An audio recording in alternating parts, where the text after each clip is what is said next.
Ma'am, please, come inside. It's freezing out here, and nobody should be alone and hungry on Thanksgiving. 33-year-old Thatcher Grayson stood in the doorway of his struggling food truck, watching the elderly woman huddle against the building across the street, her worn coat pulled tight against the November cold. Most of the city had gone home to family dinners, but Thatcher was working late because he couldn't afford not to, and this woman was clearly spending the holiday with nothing but cold pavement and hunger. She looked up, her weathered face cautious. "I don't have money, son. I don't want charity."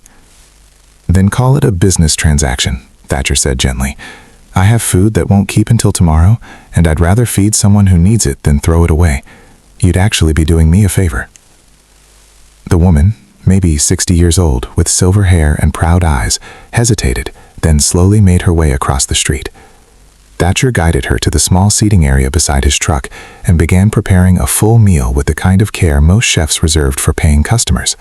Herb-roasted chicken, garlic mashed potatoes, fresh vegetables, a slice of pumpkin pie he'd made that morning hoping to sell. As she ate, Thatcher noticed details: the quality of her coat beneath the dirt, the educated way she spoke, the wedding ring still on her finger despite obvious homelessness. This wasn't someone who'd always been on the streets. This was someone life had knocked down hard. "This is beautiful food," she said quietly. "You're very talented. Why are you working from a truck?" Thatcher smiled sadly. "The dream is a real restaurant someday. But my last place failed 2 years ago. Bad location, worse timing, and debt I'm still paying off.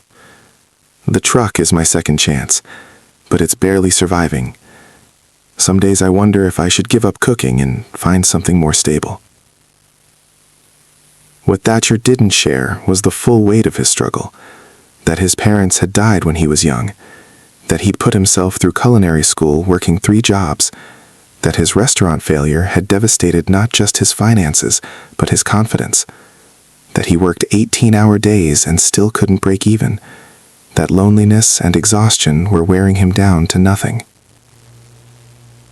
The woman ate slowly, savoring each bite with an attention that made Thatcher feel truly seen as a chef for the first time in months. When she finished, she stood carefully. "Thank you, son. This meal, it reminded me of something I'd almost forgotten.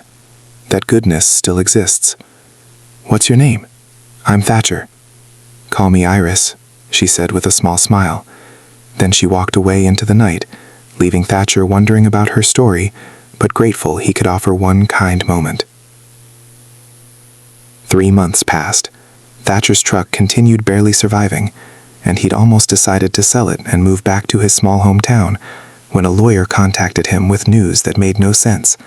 A restaurant property downtown, fully equipped, prime location, had been purchased in his name, with all legal documentation complete and first year's expenses covered. "There must be a mistake," Thatcher said, his heart pounding. "I didn't buy any property." "No mistake, Mr. Grayson. The purchase was made by Iris Whitmore on your behalf. She left specific instructions that the restaurant be named Thatcher's Cable and that you have complete creative control. She also left this letter." Thatcher's hands trembled as he opened the envelope. "Dear Thatcher, that Thanksgiving night, I was at my lowest point. I'd lost my husband 6 months prior, lost our home in the settlement, and was struggling with grief and shame. I'd planned that night to be my last. I'd given up completely. Then you invited me in, cooked me a meal with such care and dignity, treated me like I mattered when I felt invisible. You gave me a reason to keep trying. I'm Iris Whitmore. My late husband and I built Whitmore Properties together. After he died, our business partner tried to force me out, and I've spent months fighting to maintain my rights to our assets.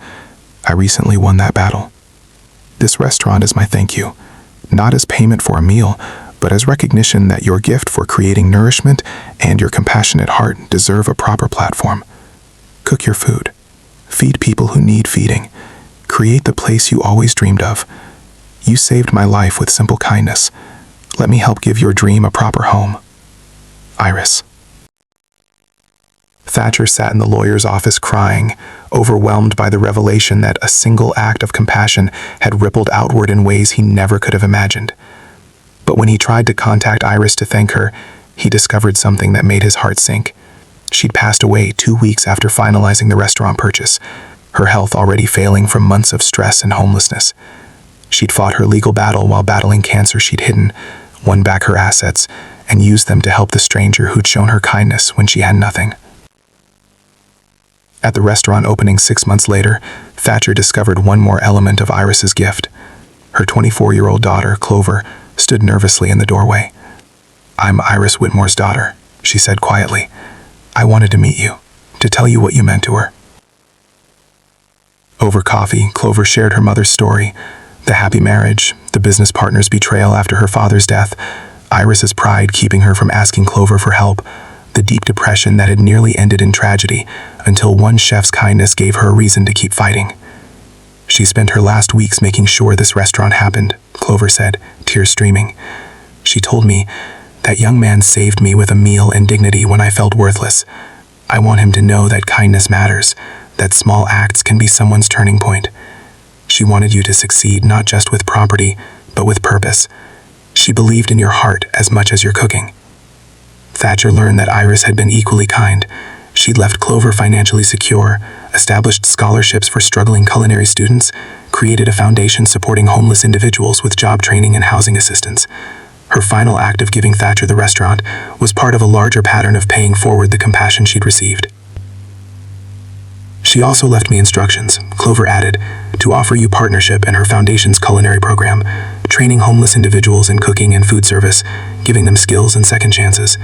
She thought you'd be perfect to lead it, given your own struggles and your obvious compassion, only if you want to, of course." Thatcher's vision blurred with tears. A year ago, he'd been barely surviving, questioning his purpose, cooking from a food truck while wondering if his dreams would ever materialize. Now he stood in his own restaurant, named by a woman whose life he'd unknowingly saved, being offered the chance to help others facing similar struggles. "I'd be honored," he whispered. "Your mother gave me more than a restaurant.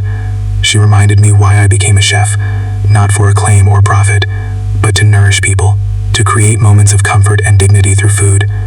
I want to honor her by doing exactly that." On opening night, Thatcher designated a table permanently reserved for individuals experiencing homelessness, a free meal cooked with the same care he'd give any paying customer, no questions asked, just dignity and nourishment. He named it Iris's Table in her honor. And as he cooked that first service, he thought about the Thanksgiving evening when he'd invited a struggling woman inside, never knowing she'd be his salvation just as he'd been hers. He remembered her proud bearing despite obvious hardship, her gratitude for being treated as human rather than invisible, the way she'd savored each bite as if it were precious. "You taught me something irreplaceable," Thatcher whispered to her memory. "That success measured in kindness matters more than success measured in dollars. That the people we help in their darkest moments sometimes become the angels who lift us in ours. That a simple meal offered with love can save lives in ways we never anticipate. Thank you, Iris. I promise to make every dish worthy of the gift you gave me." Because kindness is never wasted, it circles back in unexpected ways, transforming both giver and receiver, proving that our smallest acts of compassion can become someone's reason to keep living, and their gratitude can become our second chance at dreams we'd almost abandoned. We're all connected in this beautiful, fragile web of mutual rescue, saving each other one kind gesture at a time. If this story touched your heart, please like, share, subscribe, and comment. Let's spread more stories of kindness and hope together.